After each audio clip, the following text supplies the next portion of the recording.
চালক ম্যাডাম সকলকে আমার সালাম ও শুভেচ্ছা। এবং আজকে সবচেয়ে বেশি আমি আপনাদেরকে সালাম এবং শুভেচ্ছা জানাচ্ছি, কারণ আপনারা আজকে অনেক দূর দূরান্ত থেকে আমাদের এই বার্ষিক অনুষ্ঠানে এসেছেন। আপনারা এই বার্ষিক যে অনুষ্ঠানটি, এটি আমাদের নেশা প্রতিষ্ঠানের রেওয়াজ রয়েছে যে আমরা আপনাদেরকে বৎসরে একবার, যারা আমরা বিজনেসের পারফর্ম করি, যারা আমরা বিজনেসের যে টার্গেট আছে সেই টার্গেট মিট আপ করি, তারাই আসেন। তার মানে আজকে যারা এখানে রয়েছেন সবাই হচ্ছেন আপনারা জয়ী। আপনারা সবাই আজকে অ্যাচিভমেন্ট টার্গেট।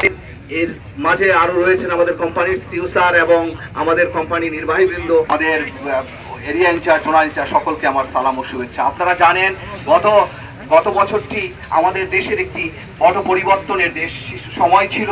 যে সময়টি আমরা যদি ধরি জুলাই মাস থেকেও যদি ধরি, ওই জুলাই মাস থেকে দেশের এইরকম একটি ক্রান্তি লগ্নে আমরা আমাদের ওই সময় থেকে চিন্তা করি যে এরপরে আমরা ডিসেম্বরটা আসলে কোথায় শেষ করব, যেটা নিয়ে আমাদের পরিচালক বিন্দু সহ আমাদের যারা নির্বাহী বিন্দু রয়েছে, আমাদের মাননীয় শ্রী মহোদয় প্রতি, যে আমরা আসলে কিভাবে এবছরের টার্গেটকে আমরা সম্পূর্ণ 2024 সালের যে ডিসেম্বর ক্লোজিং হয় সেখানে আমরা যে ন্যাশনাল লাইফ ইন্স্যুরেন্স কোম্পানি প্রতিটি সময়, প্রতিটি খারাপ মুহূর্তেই আমরা যত দেশের প্রতিকূলতা থাকুক তারপরও আমরা আমাদের এই অনুকূলেই আমরা থাকি। আমরা আমাদের বিজনেসের এবং আমাদের কোম্পানির যে সুনাম রয়েছে সেটি রক্ষার্থে থাকি।